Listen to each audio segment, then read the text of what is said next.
आज हम रश्मि बंसल के द्वारा लिखे गए आर्टिकल को समझेंगे, जो एक लेखिका और स्पीकर भी हैं। रश्मि बंसल बोलते हैं कि इतिहास के पन्नों को पलटना और समझना भी जरूरी है। स्कूल के वो बोलते हैं कि स्कूल के किसी बच्चे से पूछो कि सबसे बोर सब्जेक्ट कौन सा है, तो ज़्यादातर जवाब देंगे इतिहास। पानीपत की पहली, दूसरी और तीसरी लड़ाई कब हुई, इससे हमें क्या लेना देना, बस रट्टा मार के एग्ज़ाम दे देंगे। स्टूडेंट के बारे में ऐसी प्रतिक्रिया रश्मि बंसल बोलते हैं कि ऐसा स्टूडेंट बोलते हैं और फिर भूल जाएंगे। वैसे भी इतिहास के ज्ञान से कौन सी नौकरी मिलने वाली है। स्टूडेंट के बारे में बोलते हैं कि वैसे भी इतिहास के ज्ञान से कौन सी नौकरी मिलने वाली है। गणित, विज्ञान या फिर अंग्रेजी जैसे विषय पढ़ने में ही कुछ फ़ायदा है। स्टूडेंट बोलते हैं कि गणित, विज्ञान फिर अंग्रेजी जैसे विषय पढ़ने में ही कुछ फ़ायदा है, लेकिन बाकी दुनिया ऐसा नहीं सोचती। पिछले हफ्ते मैं बेल्जियम के गेंट शहर में छुट्टी मनाने गई। रश्मि बंसल गए थे बेल्जियम, गेंट शहर में। शायद आपने उसका नाम भी ना सुना हो। आज कुछ 2.5 लाख आबादी का छोटा सा शहर है, मगर 15वीं सदी में यूरोप का नामी व्यापारिक केंद्र था। पेरिस के बाद इस क्षेत्र का सबसे बड़ा और धनी शहर है। पेरिस के बाद इस क्षेत्र का सबसे बड़ा और धनी शहर है 15वीं शताब्दी में। अब टूरिस्ट होने के नाते हम निकल पड़े वॉकिंग टूर पर, यानी कि पैदल चलते चलते इस शहर का इतिहास जानने के लिए। गाइड थी एक लोकल स्टूडेंट और उसे 2 घंटे तक हमें ज्ञान दिया, लेकिन कोई बोर नहीं हुआ। हर ईंट पत्थर की भी एक कहानी होती है, और उन कहानियों के पीछे लोग, लक्ष्य और लर्निंग। हमारे देश के कुछ बड़े शहरों में भी ऐसे टूर शुरू हुए हैं। मुंबई, दिल्ली या बेंगलुरु में आप भी लोकल गाइड के साथ इतिहास के सफ़र पर निकल सकते हैं, मगर ज़्यादातर वही लोग टूर में शामिल होते हैं जो टूरिस्ट हैं या फिर समाज का एक एलिट वर्ग। आमजन इसके बारे में जानते नहीं, महत्व पहचानते नहीं, और इस तरह के टूर उनके बजट से भी बाहर हैं। मेरा मानना है कि भारत जैसे प्राचीन देश में हर शहर की अपनी एक कहानी है। बोल रहे हैं कि भारत जैसे प्राचीन देश में हर शहर की अपनी एक कहानी है। मैं रतलाम में जन्मी हूँ। रश्मि बंसल रतलाम में जन्मी है। उसकी एक स्टोरी है, लेकिन मुझे बताएगा कौन। अगर बच्चों में इतिहास के प्रति प्रेम जगाना है तो पहले उन्हें अपने इलाके की कहानी बतानी होगी। अगर बच्चों में इतिहास के प्रति प्रेम जगाना है तो पहले उन्हें अपने इलाके की कहानी बतानी होगी। ये उनका काम कौन करेंगे? गार्जियन करेंगे, पेरेंट्स करेंगे।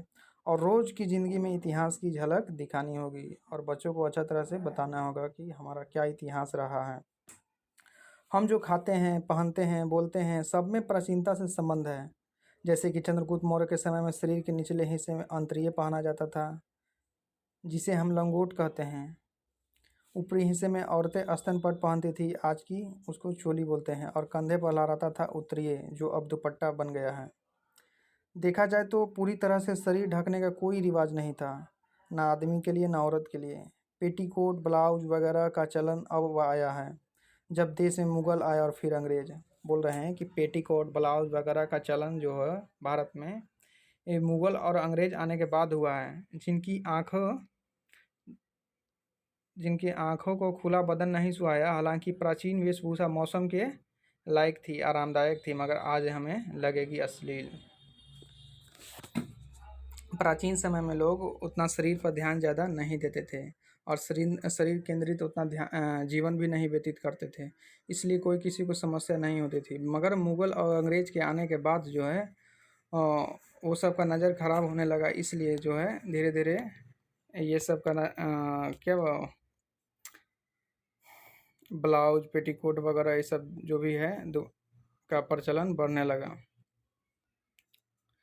हालांकि प्राचीन वेशभूषा मौसम के लायक थी, आरामदायक थी, मगर आज हमें लगेगी अश्लील। बोल रहे हैं कि आज हमें लगेगी अश्लील। कहने का मतलब यह है कि इतिहास से पता चलता है कि समाज कभी स्थिर नहीं रहता। समाज कभी स्थिर नहीं रहता। जो आज हमारे लिए सही है कल गलत हो सकता है। ऐसे विषय पर बच्चों के साथ वार्तालाप होना चाहिए। बोल रहे हैं कि ऐसे विषय पर बच्चों के साथ वार्तालाप होना चाहिए। आज हम अक्सर कहते हैं बहस मत कीजिए। बोल रहे हैं आज हम अक्सर कहते हैं कि बहस मत कीजिए, मगर नालंदा विश्वविद्यालय में बहस के माध्यम से ही विद्यार्थियों को सिखाया जाता था। बोल रहे हैं कि नालंदा विश्वविद्यालय में बच्चों को बहस के माध्यम से ही सिखाया जाता, तर्क के माध्यम से ही सिखाया जाता। प्राचीन भारत में लोग एक दूसरे के द्वारा शस्त्रार्थ करते थे, सत्य को जानने के लिए शस्त्रार्थ करते थे, एक दूसरे से तर्क करते थे कि सत्य क्या है। मगर आज कोई भी कुछ भी बोल रहा है और उसको ऐसे ही मान ले रहा है। एक तरह से अंधविश्वास का आज बहुत बढ़ावा बढ़ गया है। तो तर्क होना चाहिए।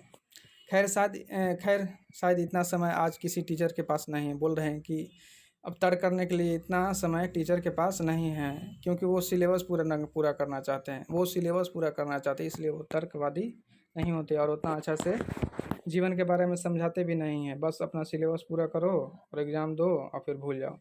लेकिन सिलेबस में होता क्या है? फिर बोल रहे हैं कि सिलेबस जो पढ़ाते हैं, सिलेबस में होता क्या है? आज अगर आप अर्थशास्त्र में बीए करते हैं तो एडम स्मिथ और माल्थस को पढ़ेंगे। आज बोल रहे हैं कि आप सिलेबस में पढ़ेंगे, अगर मान लीजिए कि बीए करते हैं तो आप अर्थशास्त्र में बीए करते हैं तो एडम स्मिथ और माल्थस को पढ़ेंगे।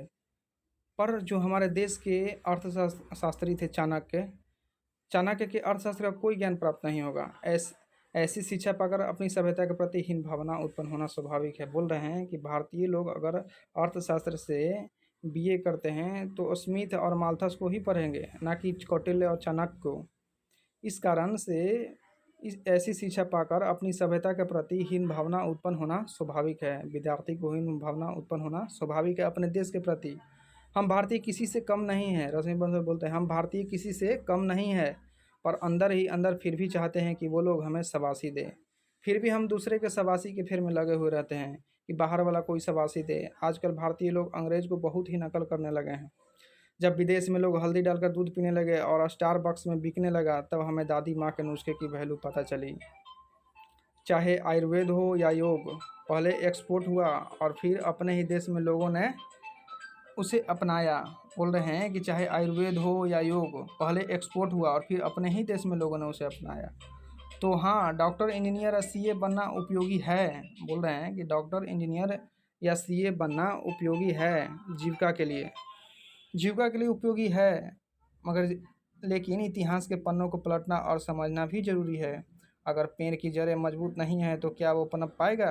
बोल रहे हैं कि जीविका के लिए डॉक्टर इंजीनियर वकील जो भी है ये सब बनना जरूरी है, उसके लिए पढ़ाई भी करना जरूरी है।